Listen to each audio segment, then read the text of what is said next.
on Arirang News. With the Overseas Korean Agency officially launched today, South Korea aims to provide more support and protection for the some 7.5 million Koreans living abroad. President Yoon says it'll boost the network between the country and overseas nationals. South Korea is injecting nearly $50 billion into raising its service exports to be the world's 10th largest in the next 5 years. This also focused on boosting the culture and tourism sectors, including K-pop and other Korean content. Russia claims it has beaten off Ukraine's major counteroffensive in Donetsk, although it has not been confirmed by Kyiv. Meanwhile, Moscow also begins naval exercises in the Baltic Sea just a day after NATO's annual drills.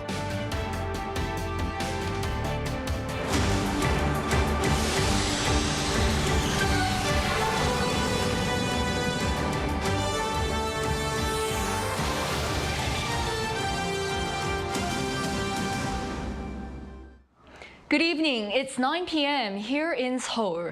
Thank you for joining us on Arirang News.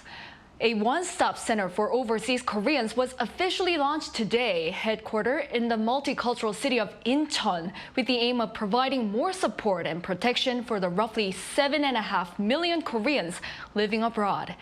At the launching ceremony, President Yoon promised better care for the offshore Korean network that extends to the world. Our top office correspondent Oh Soo-young leads us off. South Korea has opened a centralised body to support overseas nationals, offering various governmental services from a single hub. On Monday, the Overseas Korean Agency was launched in the western port city of Incheon, some 30 kilometres west of Seoul, with a branch office in central Seoul opening as a walk-in centre. The agency's key services include registering and issuing records on citizenship, immigration, military records and family certificates, among other civil registry proceedings, which were previously handled by separate government departments, making the bureaucratic process complicated for overseas nationals. The new agency plans to broaden the range of services to health insurance, pensions, education, visas and customs in the future. A telephone hotline was also launched the same day to provide basic consultations 24 hours a day all year round in 5 languages. By better supporting the lives of South Koreans abroad, President Yoon at the opening ceremony said the agency can be a bridge for the country and its overseas nationals to grow and prosper together. Particularly from the multicultural port city of Incheon, which hosts over a dozen international organizations, the president said the agency will help South Koreans become more established in the global community. No one is to be left behind. 다문화 가정 동포, 해외 입양 동포, 또 국내 체류 동포와 같이 전담 기구의 부재로 정책의 사각지대에 놓여 있던 동포들도 적극적으로 포용될 것입니다. 강인한 도전 정신으로 어려운 여건을 극복하고 해외에 자리 잡으신 동포 여러분은 세계로 뻗어가는 대한민국의 소중한 역외 네트워크입니다. In particular, the president mentioned the ethnic Korean victims of the 1945 atomic bomb in Hiroshima, Japan, and invited the survivors to visit South Korea, saying it's the duty of the nation to care for its people wherever they are in the world. As one of Yoon's electoral campaign promises, the agency was established under a revision to the Government Organisation Act in March. Going forward, Yoon pledged to create more educational programs and exchanges so that Koreans abroad can take pride in their identity and further elevate the country's standing as South Korea continues to rise as a champion of liberal democracy, freedom and human rights in the world. Oh Soo-young, Arirang News. Also officially launched today was the Ministry of Patriots and Veterans Affairs, a boost in status from sub-ministry to full-fledged ministry level here in the country. This marks the first status upgrade since the sub-ministry level unit was launched more than 6 decades ago. In light of the shift, Park Min-shik, who had been heading the unit since May 2022, took office as the first veterans minister under the Yoon administration. In his inauguration speech at the Sejong government complex, Park said he's determined to make South Korea a place where those who have dedicated themselves to the country are respected. The minister began his official duties by visiting the Daejeon National Cemetery to pay his respects to the country's patriots, pledging to promote policies that honor selfless sacrifices. Defense chiefs of Seoul and Tokyo met over the weekend on the sidelines of the Shangri-La Dialogue Security Summit, agreeing to leave behind the bilateral dispute involving the Japanese patrol plane and prevent a similar incident from happening again for future cooperation. Our defense correspondent Kim Hyun-sung follows this report from Singapore. Seoul and Tokyo defense chiefs met for the first time in 4 years at this year's Shangri-La Dialogue, signaling a thaw in icy diplomatic relations that have persisted since 2018. The two decided to set aside their differences to discuss a more pressing concern, namely North Korea. We've decided to concentrate on preventing such issues from recurring and start working together. This refers to a dispute in which South Korea accused a Japanese patrol plane of a threatening flyover, countered by Japan's claim of a radar lock-on from a South Korean ship. However, both sides have decided to move forward and start reviving some of the combined military exercises that have remained dormant since the incident. U.S. Defense Chief welcomed the two countries' willingness to work together. We also salute the bold steps taken by Japan and the Republic of Korea to work more closely together. Strong ties between Tokyo and Seoul are good for both countries and for the region.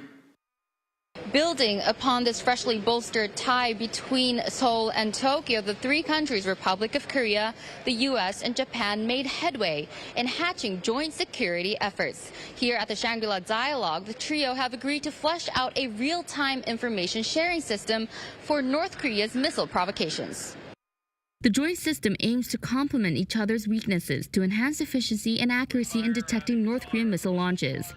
The system is set to be refined over the coming months. The trio also took the opportunity to denounce North Korea's recent satellite launch, branding it a clear violation of UN security resolutions. Further, they pledged to recommence naval training and boost trilateral cooperation in disaster relief and humanitarian aid. The three also shared views on the Taiwan Strait and the importance of peace and stability in the region. On a strong concluding note, the U.S. reasserted its commitment to supporting Seoul and Tokyo unreservedly, vowing to deploy any necessary assets to ensure regional security. Kim Hyun-sung, Arirang News, Singapore. Meanwhile, here in South Korea, efforts continue to locate and bring to land the debris of North Korea's failed rocket mission that plunged into the West Sea last week. Han Song reports.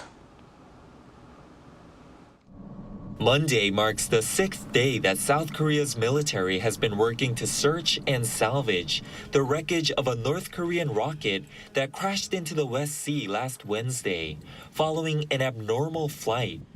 The Navy is trying to pull up a 15-meter-long part of the Cheolima-1, which was carrying a military reconnaissance satellite. Once it is retrieved, the wreckage will be jointly examined by South Korea and the United States. According to officials, deep-sea divers made progress in fastening high-strength ropes to the debris on the seafloor, 75 meters below the surface. But the divers had to suspend their work on Sunday due to poor visibility and other unfavorable conditions. Their efforts that day came after regime leader Kim Jong-un's sister, Kim Yo-jong, released a statement lambasting last week's meeting of the United Nations Security Council on the North's failed launch as the most unfair and biased act of interfering in internal affairs. Arguing it infringed on what she called a sovereign state's right to space development, Kim said the meeting ought to be regarded as an insult to and serious distortion of the spirit of the UN Charter. Her displeasure was accompanied by North Korean criticism of the International Maritime Organization's recent adoption of its first-ever resolution condemning North Korean missile launches as a serious threat to the safety of international navigation. An article carried by the North Korean Central News Agency claimed the IMO had been reduced to a politicized tool under the White House's control, and even hinted that the regime may not notify the organization of future launches, saying the IMO's resolution will be regarded as an official manifestation that the North's advance notice is no longer necessary. Pyongyang's threats come amid reports of new activity at the main launch pad of the Seohae satellite launching station in Dongchangni, located about 3 kilometers from the new coastal launch pad where Wednesday's launch took place. Citing satellite imagery from Planet Labs, the Voice of America reported on Monday the movement of key equipment at the facility, raising the possibility the regime could soon make a second attempt at putting a spy satellite into orbit. 한성우, Arirang News. Republic of China.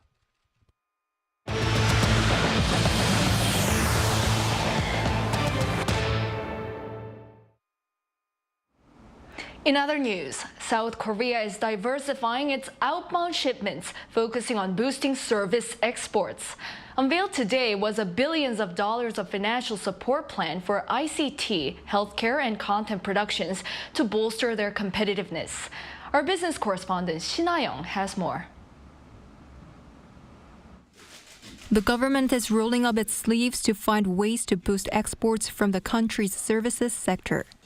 During a task force meeting led by the Finance Ministry on Monday, the government decided to offer export financing of 64 trillion Korean won, or roughly $49 billion through 2027.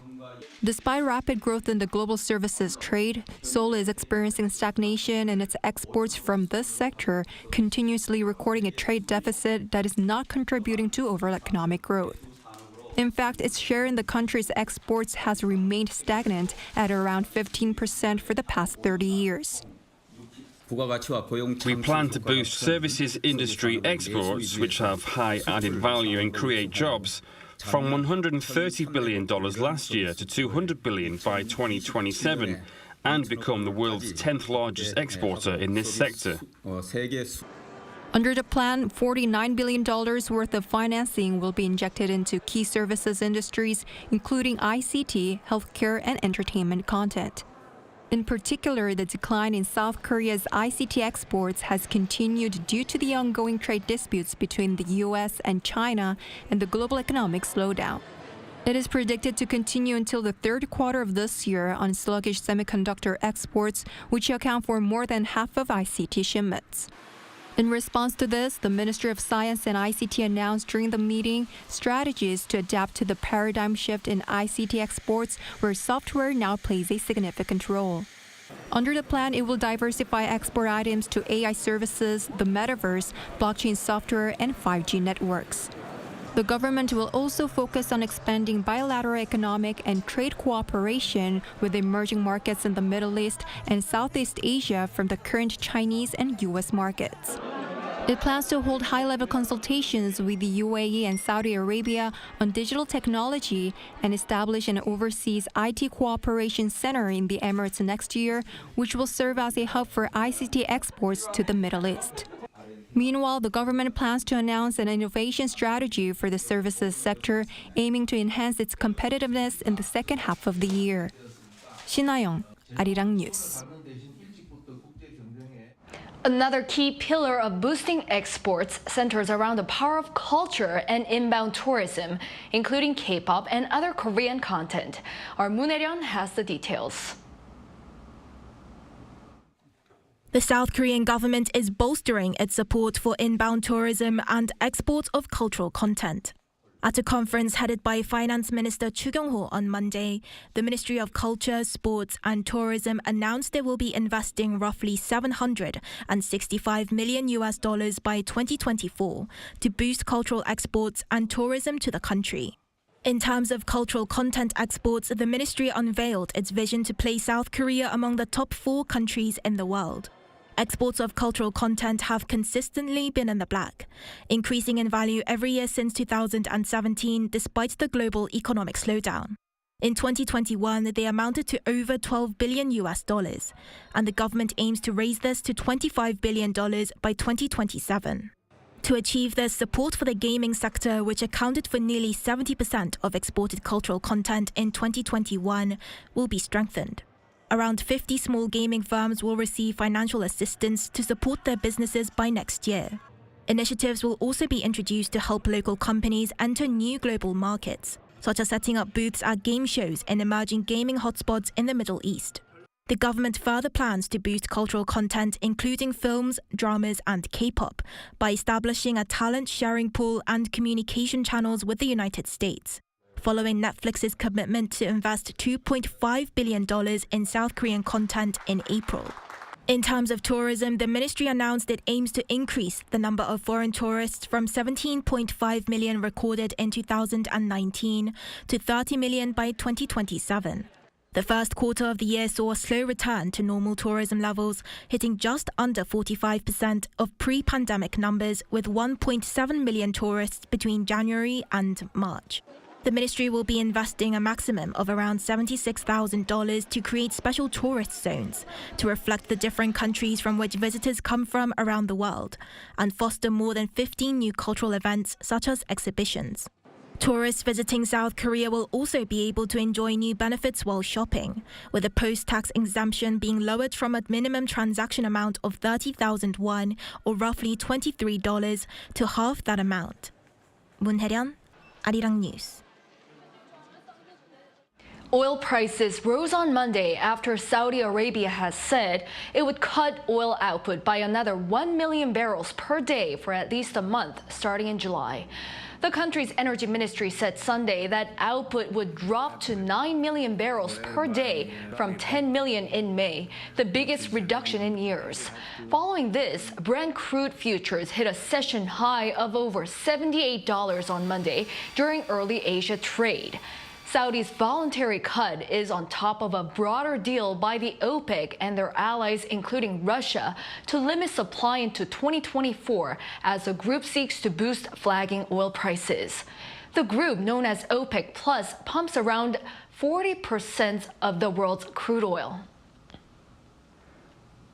Over in Ukraine, Russian military authorities claim Ukraine has launched its counteroffensive with little success. Kyiv has not confirmed the attacks, but says Moscow is spreading false information. Song Yujin has the latest. Russia has claimed that Ukraine has started its highly anticipated counteroffensive, but has failed to make any progress. Moscow's defense ministry on Monday said that Kyiv launched the offensive in the southern Donetsk region on Sunday morning, deploying 6 mechanized battalions and 2 tank battalions. The enemy did not achieve its goals. It had no success. As a result of the skillful and calculated actions of the East Group, the Ukrainian army suffered losses of more than 250 people, 16 tanks, 3 armored personnel carriers, and 21 armored vehicles. Though Ukraine did not address Russia's claims, its Center for Strategic Communications of the Armed Forces said on Telegram that Russian propagandists will spread false information to demoralize Ukrainians and mislead the community, though it did not address Russia's claims directly. Also, during his interview with the Wall Street Journal on Saturday, the 3rd, President Volodymyr Zelensky said Ukraine is ready for the counteroffensive and that he strongly believes it will succeed against Russia. Tensions are escalating with a drone attack setting an energy facility on fire in Russia's western region of Belgorod on Monday morning. The city, which borders Ukraine, has been used as a military base by the Russian army and also saw guerrilla warfare from pro-Ukrainian Russian militia last month. Meanwhile, Russia said on Monday that it began naval drills in the Baltic Sea that will last until June 15th. Up to 40 ships and boats, 25 aircraft, and around 3,500 personnel will take part in the exercise. This comes a day after NATO member states kicked off their annual drills in the same area. Song Yujin, Arirang News. In sports news, Team Korea has advanced to the semifinals of the FIFA Under-20 World Cup. The teenage Taeguk Warriors have defeated their Nigerian counterparts and are now scheduled to face Italy later this week. Lee Seung-jae has the highlights. For the second straight tournament, the South Korea U20 football team has advanced to the semifinals of the FIFA U20 World Cup. The squad, led by head coach Kim Won-jung, defeated Nigeria 1-0 in the quarterfinal match at the Santiago del Estero Stadium in Argentina in the early hours of Monday morning Korea time. After a scoreless 90 minutes, the game was forced into extra time, and it took South Korean defender Choi Seok-hyun only 5 minutes from the restart to find the back of the net, heading in from Lee Seung-won's corner. The young Taeguk Warriors were able to hold on to the lead until the end, despite Nigeria controlling most of the match with 61% of the possession and outshooting South Korea 21-4. But for South Korea, all they needed was their single shot on goal to put them through to the Final Four. With the win, South Korea will now face off against Italy, who defeated Colombia 3-1 in the quarterfinals. Also, with Brazil being knocked out by Israel in the round of 8, South Korea may be confident of bettering its previous best finish as runners-up after losing to Ukraine in the U20 World Cup final in 2019. But head coach Kim Eun-jung will need to focus his team for the next game, as Italy is one of the favorites to lift the trophy this year. South Korea will take on Italy in the semifinal on Friday morning at 6 a.m. Korea Standard Time at the La Plata Stadium as they look to advance to their second straight U20 FIFA World Cup final. Lee Seung-jae, Arirang News. In Belgium, Korean baritone Kim Tae-han brings home this year's highest honor at the renowned Queen Elisabeth competition. Now, this is the first time that an Asian male singer has claimed this prestigious prize. Our Kim Jung-sil shares his singing and more.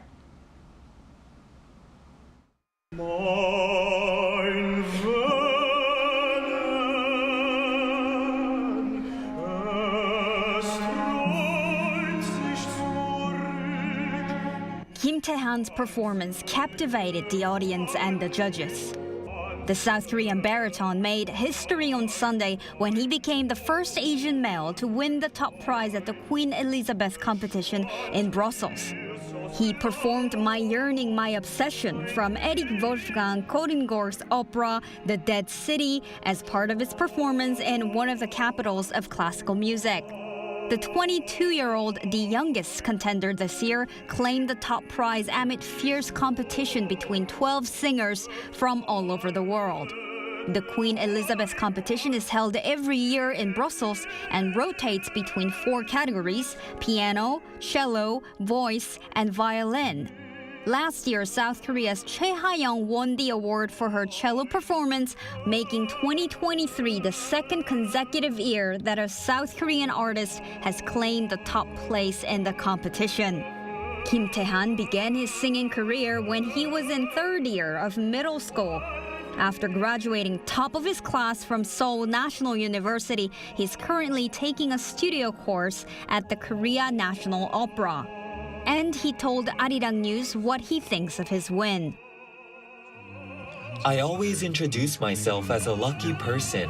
I believe if I stay positive and think positively, good luck may follow. I don't think it's just my voice that won me this world-class prestigious award. I'm thankful for all my good luck and want to stay humble and continue to work hard. Kim's currently still in Belgium preparing for the winner's concert and will return to South Korea following that. Kim Jung-sil, Arirang News.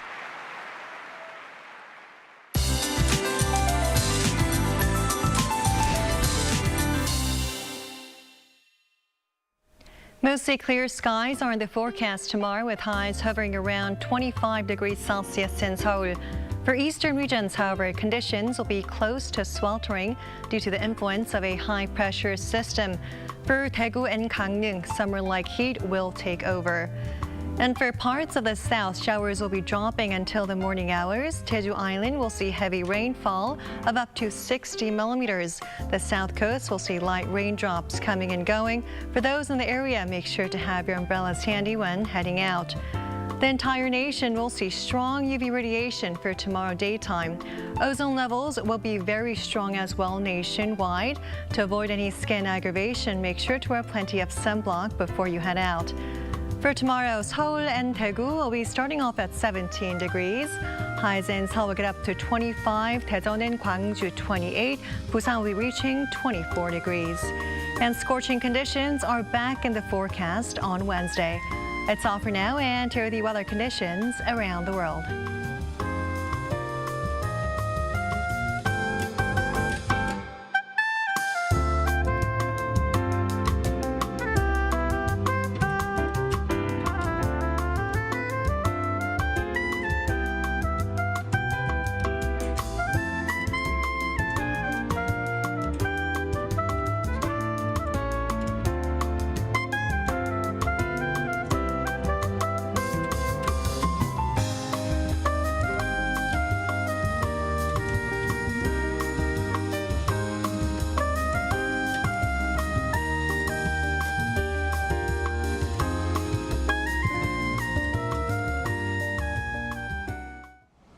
That is all for this Monday night newscast. Thank you for watching. We'll be back with the latest news tomorrow. Hope everyone has a great start of the week.